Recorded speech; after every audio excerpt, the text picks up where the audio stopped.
पहला दिन था 18वीं लोकसभा का, उसमें आप ट्रैक्टर लेकर गए थे। क्या संदेश आप देना चाहते थे? वही किसान जिसको आप दिल्ली नहीं आने दे रहे थे, ट्रैक्टर किसान का जो उसको दिल्ली नहीं आने दे रहे थे, वही अमराराम देश की संसद में जा रहा है, वही ट्रैक्टर लेके जा रहा है। अब मोदी जी उसको रोक के बताएं। उससे पहले भी जो असेंबली के पोल्स हुए थे उसमें आप लड़े थे 18 में और 23 में, उसमें भी आपका वोट, उसमें भी आप थर्ड पोजीशन पे थे। मैं या तो थर्ड पे आता हूँ या फर्स्ट पे आता हूँ। लोकसभा में तो पहली बार आए हैं फर्स्ट में। अमराराम की जीत से कोई बहुत बड़ा उपलब्धि नहीं है और हार जाए तो बहुत बड़ा गम नहीं है। इन राजनीतिक दलों ने हमेशा जब भी कोई अपनी समस्याओं के लिए आए हैं तो धोखा देने का काम किया है और हमने जनता को सबल देने का और जीत दिलाने का काम किया है, उसी का नतीजा है। आपकी प्रायोरिटी क्या रहेगी पार्लियामेंट में? किस प्रकार के क्वेश्चंस आप पूछेंगे? किन मुद्दों पे आप मुद्दा सबसे महत्वपूर्ण तो होगा कि 10 साल के कुशासन में जितने काले कानून बने हैं वो सब समाप्त हों। अमीर गरीब की खाई है वो सबसे बड़ी भारत में है। आप अंदाजा देखिए ना, 10 साल के शासन में किसान कर्जदार, नौजवान बेरोजगार, व्यापारी का धंधा चौपट है और अंबानी अडानी माला माल है। तो मोदी जी ने नारे दिया, आपने देखा 2 करोड़ को हर साल नौकरी और काम देंगे, किसान को MSP देंगे, काला धन ले आएंगे। मतलब ऐसे नारे दे के सत्ता में आ सकते हैं आप भी, लेकिन टिक नहीं सकते। आप भी काउंटर नारे दे सकते हैं? नहीं, वो काम नहीं करते ना झूठ बोलने का जो वो करते हैं। आप सभी का स्वागत है न्यूज़ लॉन्ड्री इंटरव्यू के एक और एपिसोड में। मैं हूं आपका होस्ट शिव नारायण। 18वीं लोकसभा का आगाज़ हो चुका है, जिसमें 280 फर्स्ट टाइम MP चुन के आए हैं। उन्हीं में से एक हैं अमराराम। अमराराम CPIM से हैं और उन्होंने 72,000 वोट से सीकर से चुनाव जीता है। अमराराम की राह आसान नहीं थी। इससे पहले वो 7 बार लोकसभा चुनाव लड़े और उन्हें शिकस्त प्राप्त हुई। इसी के साथ अमराराम विधानसभा चुनाव भी लड़ चुके हैं, जिसमें 4 बार उन्हें विजय प्राप्त हुई। इसी के साथ अमराराम किसानों की एक मुखर आवाज़ बन के उभरे हैं, राजस्थान में और राजस्थान से बाहर भी। अमराराम जी, आपको पहले तो बहुत बहुत बधाई, आप सीकर से विजय प्राप्त हुए हैं। आपको भी बहुत बहुत धन्यवाद न्यूज़ लॉन्ड्री को। अमराराम जी, मेरा पहला क्वेश्चन है, आप कल पहला सेशन था, पहला दिन था 18वीं लोकसभा का, उसमें आप ट्रैक्टर लेकर गए थे। क्या संदेश आप देना चाहते थे ट्रैक्टर से? देश के तमाम किसान संगठन और किसान, जब देश की यही सरकार किसान और आम जनता के खिलाफ 3 काले कानून लेके आई थी, कृषि से संबंधित, मंडी से संबंधित और रोटी से संबंधित, तो देश का अन्नदाता दिल्ली आना चाहता था। 26 नवंबर 2020 को सरकार ने ब्रैकेट लगा करके, दीवारें खड़ी करके, कटीले तार लगा करके रोक दिया था और एक दिन नहीं, 1 साल से ज़्यादा समय तक इस देश का तमाम किसान संगठन 500 से ज़्यादा दिल्ली के बोर्डरों पे रहे। देश की राजधानी में देश का अन्नदाता नहीं आ सकता, देश के किसान का पैदा किया वो अन्न राजधानी में आ सकता है, सब्जी आ सकता है, दूध आ सकता है, लेकिन अन्नदाता नहीं आ सकता और उसका ट्रैक्टर नहीं आ सकता, क्योंकि ट्रैक्टरों से आ रहा था किसान। इसलिए अभी 18वीं लोकसभा में सीकर की जनता ने अमराराम को, जो 13 महीने तक उन मांगों के लिए बैठा हुआ था और आखिरी में देश की सरकार, तानाशाह सरकार को, देश के अन्नदाता से माफ़ी मांगकर काले कानून वापस लिए थे। लेकिन जो 9 दिसंबर 2021 को जो लिखित में दिया था MSP हम देंगे, वो आज 2024 तक भी नहीं दी। और जब पंजाब का किसान दिल्ली आ रहा था, उसको हरियाणा बॉर्डर पे ही रोक दिया गया, गोलियों से शहीद कर दिया गया, ऊपर से अश्रु के गोले छोड़े जा रहे हैं। तो निश्चित रूप से ट्रैक्टर और पहला दिन 18वीं लोकसभा का, मैं इसीलिए संसद में वही किसान जिसको आप दिल्ली नहीं आने दे रहे थे, ट्रैक्टर किसान का जो उसको दिल्ली नहीं आने दे रहे थे, वही अमराराम देश की संसद में जा रहा है, वही ट्रैक्टर लेके जा रहा है। अब मोदी जी उसको रोक के बताएं। लेकिन आपका ट्रैक्टर पूरा पार्लियामेंट तक नहीं पहुंचा, उससे पहले ही रोक दिया गया। चलो ट्रैक्टर रोक दिया, अमराराम को तो नहीं रोक सकते, और ट्रैक्टर पार्लियामेंट के सामने तो आ गया। ट्रैक्टर पार्लियामेंट के सामने आ गया। ट्रैक्टर क्योंकि अंदर तो वो ही जाता है जो सिक्योरिटी के लिए जिसका पास जारी किया हुआ है, और ट्रैक्टर के लिए जारी करते पहले घोषणा करते तो शायद ट्रैक्टर जहाँ से रवाना होके आया वहाँ से भी नहीं आने देते। आज भी वही मोदी जी है। मैं इसलिए ही देना चाहता था कि आज भी मोदी जी की सरकार वही करना चाहती है। इस देश के अन्नदाता का ट्रैक्टर करें, दिल्ली पुलिस कहती है कि दिल्ली में ट्रैक्टर नहीं आ सकता। क्यों भाई, किसान नहीं आ सकता क्यों? वो अन्नदाता है। इस देश का 65% आज भी मतदाता है, जिससे देश की संसद चुनी जाती है। वो देश की राजधानी में नहीं आ सकता, उसका ट्रैक्टर राजधानी में नहीं आ सकता। ओडी आ सकती है, बड़ी बड़ी कारें आ सकती है, ट्रक आ सकते हैं, लेकिन किसान का ट्रैक्टर नहीं आ सकता। उसकी सब्जी आ सकती है, उसका अनाज आ सकता है, उसका दूध आ सकता है। तो वो क्यों नहीं आ सकता? उसका ट्रैक्टर क्यों नहीं आ सकता? ऐसा कोई बम तो नहीं है ट्रैक्टर। आपको लगता है ये रवैया थोड़ा चेंज होगा, क्योंकि इस बार जो जनादेश है वो उसमें है कि भाजपा मेजोरिटी मार्ग तक पहुंच नहीं पाई अपने बलबूते पे, उनको अलायंस पार्टनर्स हैं, एनडीए के जो पार्टनर, उनका सहारा लेना पड़ रहा है। इस जनादेश में क्या संदेश देखते हैं आप? नहीं, पूरा ही है। जो तानाशाही कर रहे थे, जो किसान के साथ, जवान के साथ, मजदूर के साथ, छोटे व्यापारी के साथ, केवल और केवल आप अंदाज़ा देखिए ना, 10 साल के शासन में किसान कर्जदार, नौजवान बेरोजगार, व्यापारी का धंधा चौपट है, और अंबानी अडानी माला माल है। गौतम अडानी को 2014 में देश के अमीरों में गिनती में नहीं था, आज वो दुनिया के अमीरों में गिनती में हो गया। 10 साल में उसको जो देश की सरकार ने जो लुटवाया है देश की जनता को, देश के संसाधनों को, आप अंदाज़ा दीजिए कौन माला माल हुआ है, कौन कर्जदार हुआ है। ये सरकार का चरित्र बताता है कि वो आम जनता के खिलाफ है और अंबानी अडानी जैसी कंपनियों के पक्ष में है। हर चीज़ उनके पक्ष में किया है। इंडिया गठबंधन की 232 सीटें हैं जी। अभी मैंने देखा कि जो पहला दिन था उसमें जो कॉन्स्टिट्यूशन की कॉपीज़ लेके कॉन्स्टिट्यूशन को बचाने की बात कर रहे हैं इंडिया गठबंधन के जो लीडर्स हैं। इसी के साथ इसमें एक यह भी है कि इंडिया गठबंधन में इतनी सारी पार्टीज़ हैं, तो उसमें समन्वय और तालमेल कैसे रहेगा कि आप एनडीए की सरकार को घेरें? क्या स्ट्रेटजी है इंडिया गठबंधन के एमपीज़ की? देश और संविधान बचाने की आवश्यकता है। 14 और 19 में यही पार्टियां अलग अलग लड़ रही थी।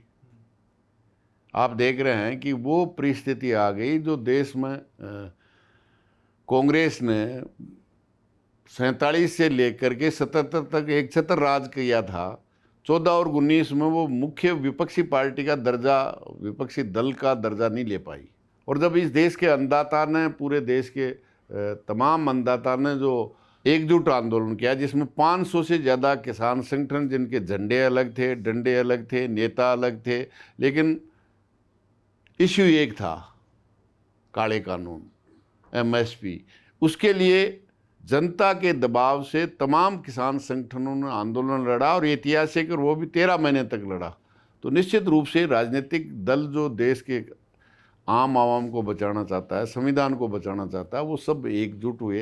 इंडिया गठबंधन का निर्माण हुआ और बहुत अच्छी तरह से चुनावी संघर्ष में भी वो उतरे, और उसमें ठीक है पूर्ण सफलता नहीं मिली, लेकिन जिस पे ब्रेक लगाने का, जो इस देश के संवैधानिक संस्थाओं को, जनतंत्र को तहस नहस करके आगे बढ़ रहे थे तानाशाही के रूप में, निश्चित रूप से उस पर ब्रेक लगाने का काम। और विशेष तौर से आप देखेंगे तो अग्निवीर, किसान आंदोलन की जहाँ सबसे ज़्यादा ग्रेविटी थी, वहाँ सबसे ज़्यादा भारतीय जनता पार्टी को राजस्थान, हरियाणा, उत्तर प्रदेश, पंजाब, सबसे ज़्यादा उनको जो डिफीट मिली है, यही वो इलाका है जहाँ सबसे ज़्यादा भारतीय जनता पार्टी की सीटें कम हुई।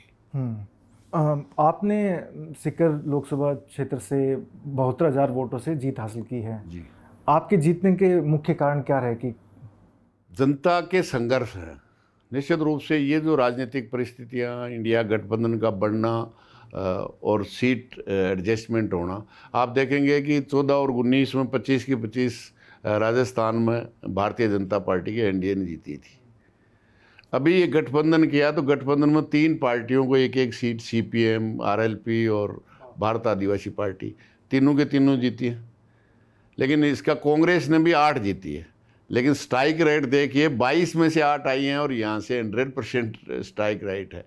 इसका मतलब जो हम जनता के लिए जो लड़ रहे थे, उससे जो लोगों के बीच में कि हमारी लड़ाई, जो हम सड़क पे किसान नौजवान लड़ता है, आम जन लड़ता है, उसकी आवाज़ देश की संसद में किस तरह से पहुँचे। 10 साल में अग्निवीर के खिलाफ शेखावाटी और राजस्थान से 25 MP थे। किसानों के खिलाफ काला कानून, मजदूरों के खिलाफ काला कानून, एक शब्द भी सत्तापक्ष के लोग भी उठा सकते हैं। कोई जायज़ बात है, उनके मतदाताओं पे हमला हो रहा है सरकार की तरफ से, सरकार माने या नहीं माने, लेकिन कम से कम संसद में खड़े होकर आवाज़ तो उठाएं। 10 साल से राजस्थान की पूरा राजस्थान की बहुमत जनता आज पीने के पानी के लिए त्राहिमाम है।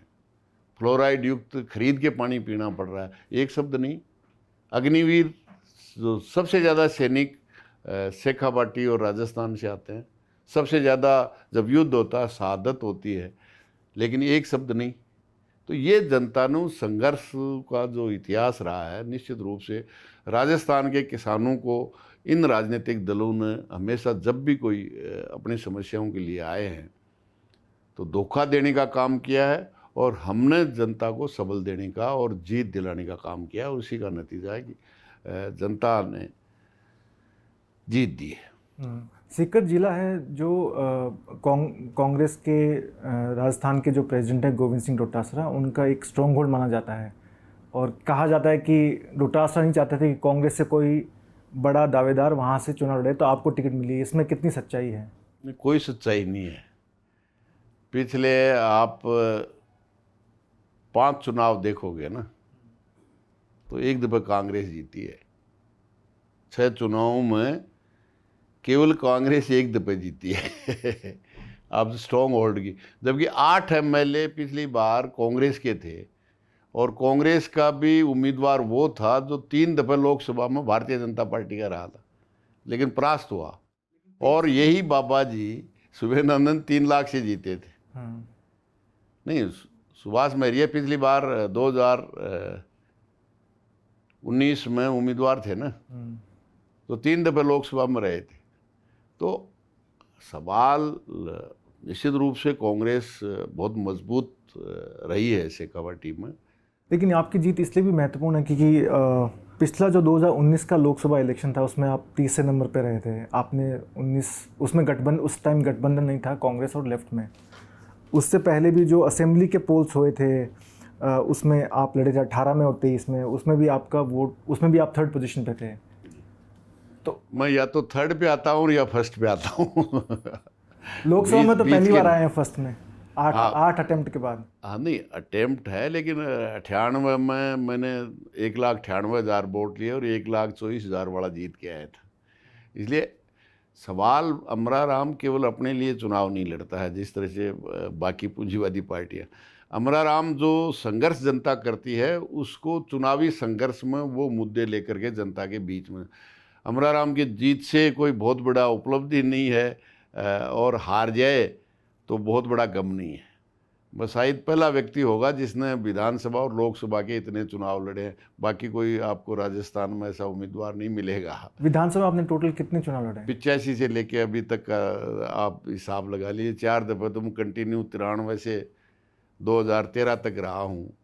85, 90 पहले लड़े हैं और इसके बाद 13 के बाद लड़े हैं, 13, 18 और 23।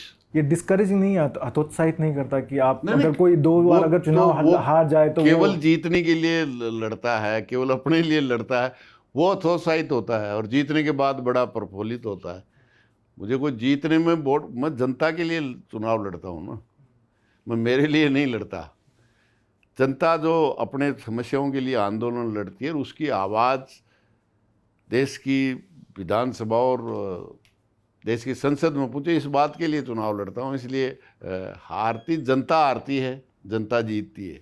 आपकी प्रायोरिटी क्या रहेगी पार्लियामेंट में? किस प्रकार के क्वेश्चंस आप पूछेंगे या किन मुद्दों पे आप मुद्दा सबसे महत्वपूर्ण तो होगा कि 10 साल के कुशासन में जितने काले कानून बने हैं वो सब समाप्त हों, चाहे अग्निवीर हो, मजदूरों के खिलाफ जो मजदूर संहिताएं, तमाम 44 कानून समाप्त करके उनके सब सुविधाएं समाप्त करने का बना दिया।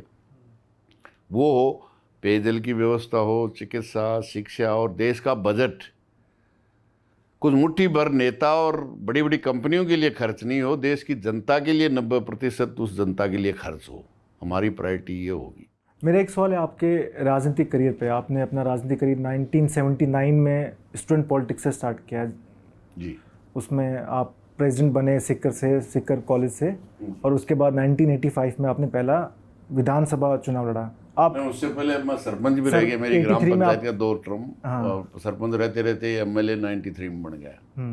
जी। राजनीति में आने का क्यों सोचा? उसके बाद आप जितने भी किसानों से जुड़े आंदोलन हैं उनमें आपने काफ़ी एक्टिव रूप से पार्टिसिपेट किया। ऐसा है, जब मैं कॉलेज में गया था, मैं तो एक साधारण परिवार से जन्मा हुआ था जिनके राजनीतिक कोई नहीं थे। उन विद्यार्थियों के सामने जो समस्याएं थी, चाहे वो एडमिशन की समस्याएं थी, चाहे लेक्चरर्स की थी, चाहे वो फीस का सवाल था, ये सवाल लड़ते लड़ते निश्चित रूप से वहाँ के जो राजस्थान का सबसे बड़ा कॉलेज रहा है संख्या की दृष्टि से, उसमें छात्र संघ का अध्यक्ष बना। अध्यक्ष बनने के बाद गांव के लोगों ने मुझे 2 दफ़े सरपंच भी बनाया। फिर किसानों के बीच में, जवानों के बीच में जो भी समस्याएं थी उनको मैंने लड़ा और सरपंच रहते रहते ही मुझे 93 में विधायक बनाया और लगातार 3 दफ़े बनाया। तो जब 2008 में पुनर्सीमांकन हुआ तो दोनों पार्टियों के एसोसिएट मेंबर थे, वो अमराराम को मिलके लड़ने पे भी नहीं रोक पाए, क्योंकि जो आखिरी 2003 का मैंने चुनाव लड़ा था, बीजेपी कांग्रेस मिलके लड़ी, फिर भी सेकंड रहने वाले को इतने वोट आए, उससे ज़्यादा वोटों से मैं जीता। तो फिर उन्होंने, दोनों पार्टियों ने एक ही सोचा कि हम बारी बारी से राजस्थान में चुनाव जीतते हैं और जनता को लूटते हैं, लेकिन अमराराम बीच में आ जाता है, कभी वो अमरूदों के बाग में, कभी विधानसभा का घेराव। इसलिए इसका रास्ता चुनावी लड़ करके तो धोद से नहीं हराया जा सकता, इसलिए धोद से बाहर किस तरह किया जाए, तो जोड़ सांठ करके उसको रिजर्व एससी के लिए किया गया, मेरा रास्ता रोकने के लिए। लेकिन अमराराम अकेला आता था 93, 98, 2003। जब मेरा रास्ता रोकने के लिए रिजर्व किया तो अमराराम के साथ 2 और आए, पवन दुग्गल और पेमाराम हो रहा है, उसी 2 से जीत गए। फिर विधानसभा भी वो मिलके लड़ने लग गए। तो ये जो राजनीतिक, मैं और मार्क्सवादी कम्युनिस्ट पार्टी केवल जनता के हक और अधिकारों की राजनीति करते हैं, और वो चुनाव में जो पार्टियां हैं दोनों, मैं कहना चाहूँगा कि वो बड़ी बड़ी कंपनियों के पैसे से चुनाव लड़ती है और जीतने के बाद जी के खाए बाजरी उसकी बजाय हाजरी। अमराराम उस जनता की हाजरी बजाता है और वो बड़ी बड़ी कंपनियों की हाजरी बजाते हैं। आप देखिए, आज़ादी के इतने लंबे सफ़र के बाद देश में पूंजीपतियों की संपत्ति किस कदर बढ़ी है और आम जनता किस तरह से कर्जदार, बेरोजगार, मतलब आज किसान कर्जे में दबकर आत्महत्या कर रहा, देश का अन्नदाता, देश का जवान जो भाग्य है वो बेरोजगारी में आत्महत्या कर रहा है, देश छोड़ के जा रहा है। बहुत इंटेलेक्चुअल जो हमारे लोग हैं, चाहे वो डॉक्टर इंटेलिजेंट, बहुत ही इंटेलिजेंट हैं, वो देश से बाहर जा रहे हैं। बहुत से इंटेलिजेंट लोग देश छोड़ करके विदेश में रोज़गार के लिए जाते हैं। इसलिए आज जो परिस्थितियाँ हैं, मैं समझता हूँ इसके लिए जिम्मेदार आज तक जो शासन करने वाले दल हैं वो है इसके लिए जिम्मेदार, वो नीतियाँ हैं उनकी। लेकिन आप इसको कैसे, जैसे आप वेल्थ गैप की बात करें कि अमीरों के आर्थिक असमानता देश में, दुनिया में सबसे ज़्यादा भारत में है। ये आप उठा के देखिए, जो अमीर गरीब की खाई है वो सबसे बड़ी भारत में है, और इसके लिए जिम्मेदार वो लोग हैं जो सत्ता चला रहे हैं। और आज की तारीख में तो खुले रूप से हमारे देश के प्रधानमंत्री कह रहे हैं अंबानी अडानी के साथ फ़ोटो खिंचाने मुझे गर्व महसूस होता है। ये मैं समझता हूँ उससे पहले शासन चलाने वालों ने कभी नहीं, ठीक है सेवा उनकी की है, लेकिन खुले रूप से उनके साथ खड़े होने का, ये आपका उनका रिलायंस का ये मोबाइल का लॉन्च करने के लिए हो जाते हैं, उनके साथ फ़ोटो खिंचवाते हैं, इसलिए वो खुले रूप से उनके साथ है। और उसका नतीजा 10 साल में आप देखेंगे, गौतम अडानी कहाँ से कहाँ पहुँचा दिया इन्होंने। जी, आप शुरू से सीपीएम के साथ रहे हैं जी, आज का जो पॉलिटिक्स है, आज के जो पॉलिटिकल लीडर्स उभर के आ रहे हैं, आज इस दल में हैं, कल उस दल में हैं, लेकिन आपने पार्टी छोड़ी नहीं जब से आपने ज्वाइन किया है पार्टी। एक वाक़या है जो बीबीसी का एक आर्टिकल है, त्रिभुवन जी ने लिखा है उसमें कि 2008 और 13 के बीच में आप भाजपा के एमएलएज के साथ गए थे राष्ट्रपति को ज्ञापन देने के लिए जी। लेकिन आप कैसे देखते हैं कि राजनीति कैसे चेंज हुई है, जो 80-90 दशक में जो राजनीति थी और जो अभी राजनीति है, विचारधारा की राजनीति कर रहे हैं अभी के लोग? बिल्कुल, हमने तो विचारधारा की है। जो भी हमारे देश के संविधान और जनतंत्र पर हमला करता है तो निश्चित रूप से कोई दल हो, उसके सामने मार्क्सवादी कम्युनिस्ट पार्टी लड़ी है। चाहे कांग्रेस कर रही थी, चाहे आज भारतीय जनता पार्टी कर रही है। जो भी राजनीतिक दल ने इस देश के संविधान, देश के भाईचारे को, देश की जनतंत्र को ख़त्म करने की कोशिश की है, तो निश्चित रूप से मार्क्सवादी कम्युनिस्ट पार्टी इस बात को देखे बिगर कि किस दल का क्या चरित्र है, उस अटैक के खिलाफ लड़ने का काम किया और आगे भी करेगी। सवाल उसका कितना फ़ायदा नुकसान होता है। अमर राम जी, मेरे पास 3 क्वेश्चन हैं, तीनों रिलेटेड क्वेश्चन हैं। पहला है कि शेखावटी रीजन से क्वेश्चन है एक, कि शेखावटी रीजन को पहले बोला जाता था कि ये लाल टापू है, रेड आइलैंड है, कुछ पॉकेट्स हैं शेखावटी में जहाँ पे लेफ़्ट पार्टीज़ का दबदबा था, लेकिन अब वो दबदबा नहीं है। पिछले 35 साल में पहली बार ये हुआ कि सीपीएम के एमपी चुन के आए हैं राजस्थान से, पहले बीकानेर से चुन के आए थे। शेखावटी रीजन में कभी लेफ़्ट का था ही नहीं या था, अब कम हुआ है, क्या कारण है? नहीं, ऐसा है, जब आप इस देश और दुनिया के पूंजीपतियों से उनकी लूट के खिलाफ कोई राजनीतिक दल है तो वे केवल कम्युनिस्ट पार्टी मार्क्सवादी है। तो पूरी दुनिया की पूंजीवादी पार्टियां चाहती हैं कि उनकी लूट को आखिर तक पूर्ण समाप्त करने वाली राजनीतिक ताकत है, उसको हम किस तरह से कमज़ोर करें। और कम्युनिस्ट पार्टी मार्क्सवादी इस बात पे है कि उसको कितना भी राजनीतिक नुकसान हो जाए लेकिन वो अपने सिद्धांतों से विचलित नहीं होगी। तो इसका कारण है, निश्चित रूप से ऐसा नहीं है। 80 में कॉमरेड त्रिलोक सिंह जी गए हैं और 52 से जब से चुनाव हुआ है, 52 में भी 3 विधायक, 7 में से 3 विधायक संघर्षों के विधायक थे। कर्षक लोककार पार्टी थी, कम्युनिस्ट पार्टी उस समय यहाँ स्थापित नहीं हुई थी शेखावाटी में। शेखावाटी में 6 विधायक, शेखावाटी जिसको 3 जिलों को कहते हैं, अब जो 4 हो गए, हमेशा ही संघर्षों में आगे रहे हैं, चुनावी रूप में भी रहा है। ये बात अलग है कि उसमें उतार चढ़ाव आते रहते हैं। कभी उस शेखावाटी से 2-2 विधायक भी एक साथ रहे हैं, 5-5 विधायक भी रहे हैं, कम भी रहे हैं। आज की तारीख लेकिन आज की तारीख 2023 में तो एक भी आपका विधायक नहीं हुआ। नहीं है। और उससे पहले 18 में 2 थे आपके? नहीं, 18 में 2 थे और 2008 में 3 थे और 13 में 0 थे। इसलिए ये तो चुनाव बहुत से समीकरणों पे काम करता है। लेकिन आपने आंकलन भी किया होगा, आपकी पार्टी ने भी आंकलन किया होगा, आप सीपीएम के स्टेट सेक्रेटरी हैं, तो आप आंकलन करते हैं तो आप देखते हैं कि कैसे सीपीएम को या लेफ्ट फ्रंट को कैसे बढ़ा सकते हैं राजस्थान में? नहीं, बढ़ाने का कोशिश और आंकलन ये सब होते हैं, लेकिन पूरी दुनिया में जिस तरह से ये आपकी दक्षिणपंथ की राजनीति बढ़ रही है, वो नारे दे के, जो मोदी जी ने नारे दिया आपने देखा, 2 करोड़ को हर साल नौकरी और काम देंगे, किसान को एमएसपी देंगे, काला धन ले आएंगे, मतलब ऐसे नारे दे के सत्ता में आ सकते हैं, तो आप भी, लेकिन टिक नहीं सकते। आप भी काउंटर नारे दे सकते हैं उनके नहीं, खिलाफ? वो काम नहीं करते ना झूठ बोलने का जो वो करते हैं। रियल जो राजनीति करता है ना, कुछ समय के लिए नारे देकर आप जीत सकते हो। मतलब आप देखिए 30 साल बाद में एक पार्टी को, भारतीय जनता पार्टी को मेजोरिटी दी थी, दूसरे में पुलवामा के बाद उससे भी ज़्यादा दी थी, और आज जो 400 पार की बात करते थे 272 भी नहीं आए ना। तो नेचुरली जब आप ऐसे झूठ बोल करके लोगों का मत ले करके वायदा किसी के साथ करोगे, काम किसी के साथ करोगे, तो उसका रिजल्ट तो आएगा ना।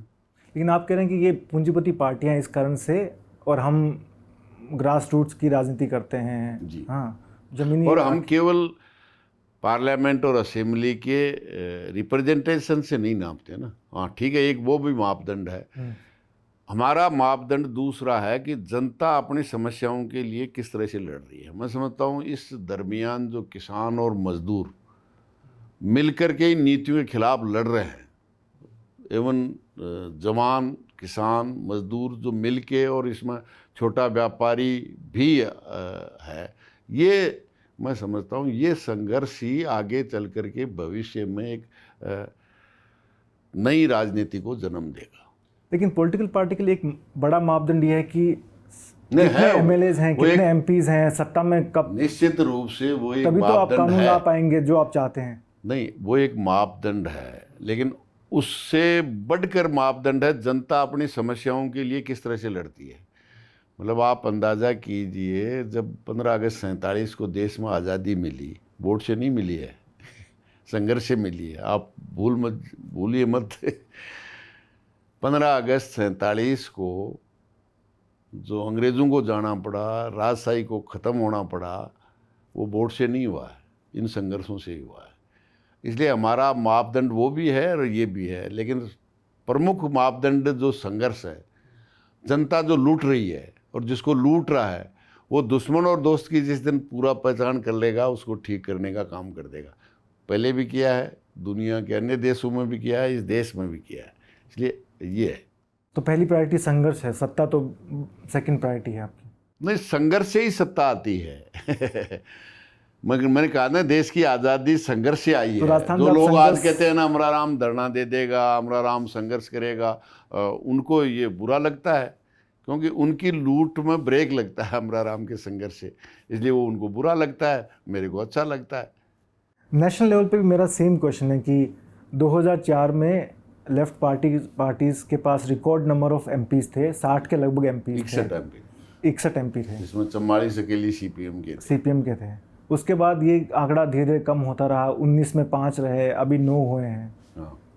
तो सीपीएम भी आंकलन करता होगा कि हमें भी, अगर जैसे आप 2004 में यूपीए के साथ सरकार में थे, तो आपका भी उसमें रोल था पॉलिसी मेकिंग में, नए नए कानून लाना, ये कानून लाना, तो आप भी चाहते हैं कि हमारे एमपी ज़्यादा आएँ।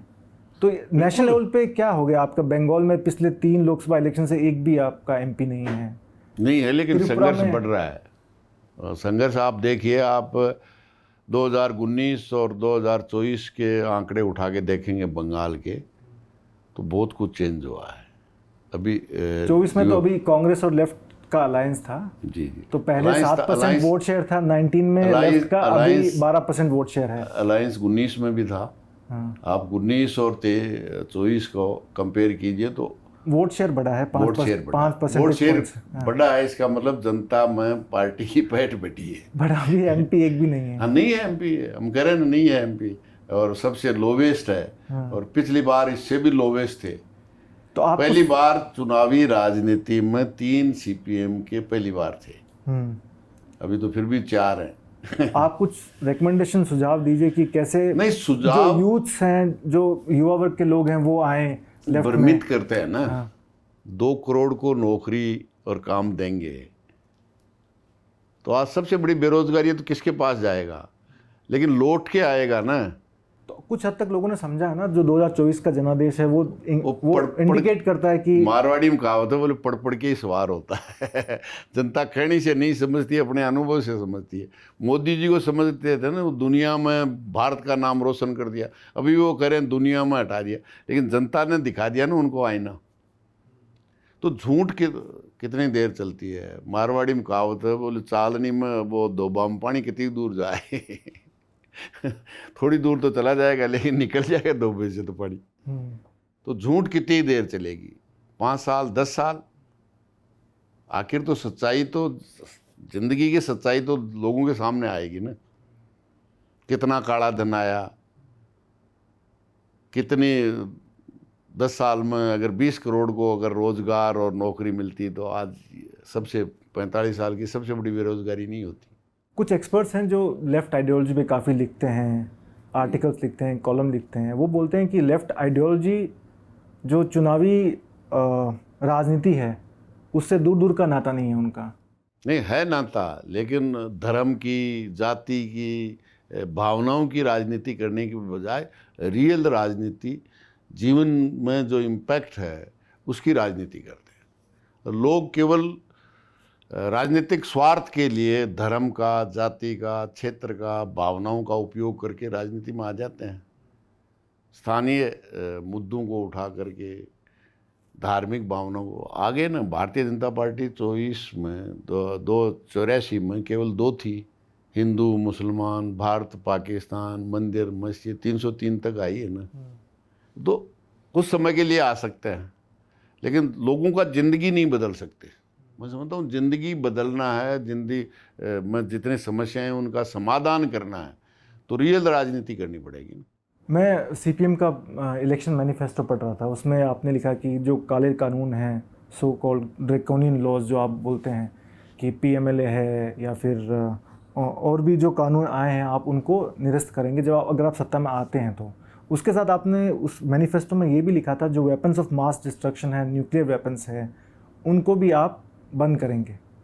मतलब आज के परिप्रेक्ष्य में आपको लगता है कि ये सही है कि जब इंडिया, मतलब जो आलोचना करते हैं सीपीएम की, वो बोलते हैं कि जब हमारे चारों ओर इतने एनिमी कंट्रीज़ हैं, चाइना है या पाकिस्तान है, उस समय ये बात करना कि आप न्यूक्लियर वेपन्स को हटाएंगे, आपको लगता है ये अकेले भारत से हटाने की बात नहीं है? हाँ। दुनिया से, मतलब आप जिस तरह नहीं, आपने इलेक्शन मैनिफेस्टो है तो वो इंडिया का इलेक्शन मैनिफेस्टो इंडिया के लिए तो किया है आपने। नहीं, इंडिया के है, लेकिन इंडिया की सरकार में आने के बाद ये कोशिश करेंगे। ऐसे खतरनाक हथियार कौन किसको छोड़ देगा, दुनिया बचेगी नहीं।